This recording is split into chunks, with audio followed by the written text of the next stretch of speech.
guys, welcome to this video on logical fallacies. When creating a logical argument, there are many different aspects that have to come together to ensure that your argument is sound and does not contain any flaws. One of these aspects is avoiding what we call logical fallacies.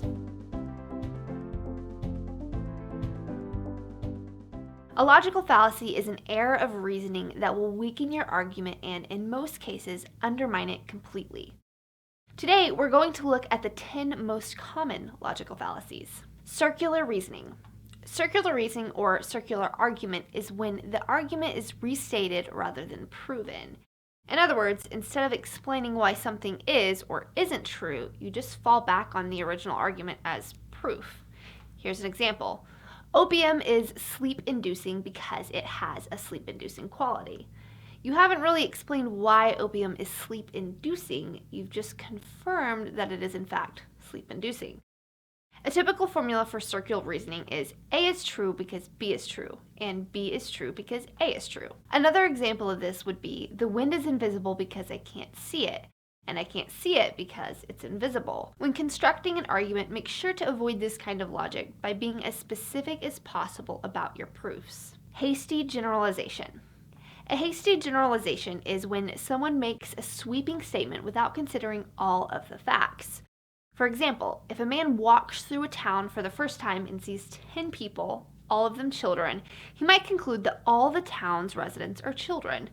This argument fails to explore all of the data surrounding the topic and attempts to suggest a conclusion based on this limited knowledge. This is also known as overgeneralization and is best avoided by exploring and presenting every aspect of an argument's topic. Slippery slope. A slippery slope is a conclusion based on the premise that one small step will lead to a chain of events resulting in some significant event, which is usually negative.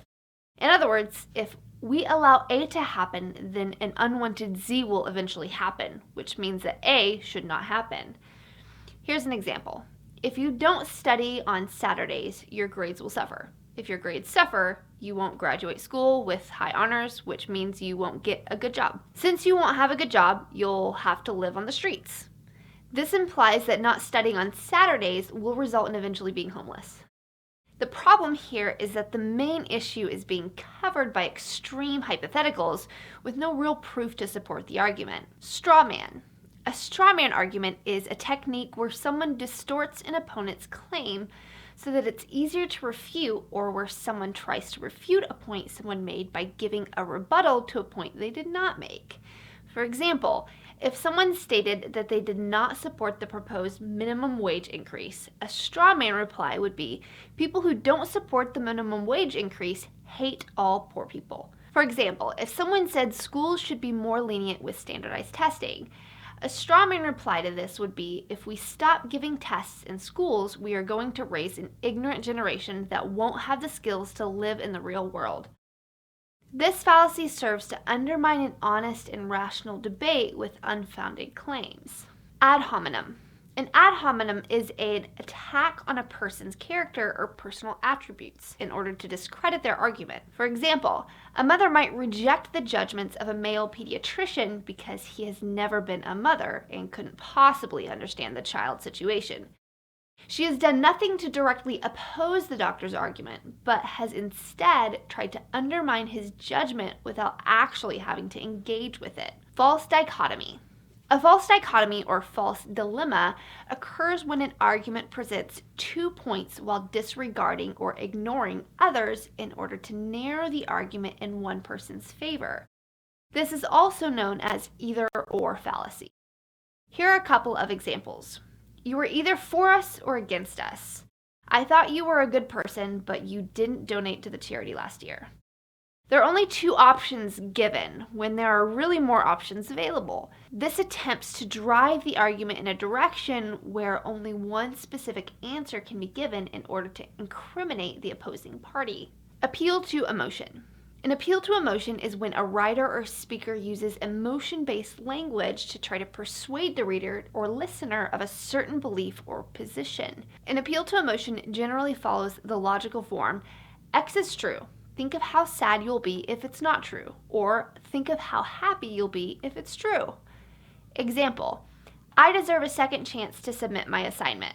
This past week was so busy for me. I had football practice late every night, I had tons of homework in all my other classes, and my girlfriend and I just broke up. In general, what someone perceives to be unfair, how someone is feeling, or even things that someone might perceive to be moral or immoral do not carry much weight for making an objective argument.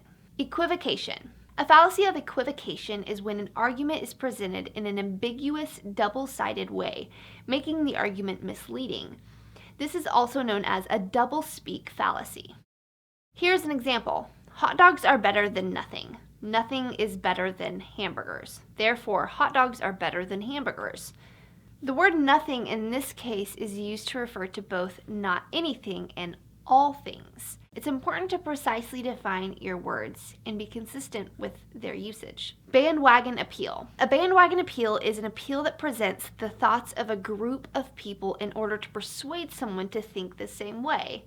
It argues that one must accept or reject an argument based on peer pressure.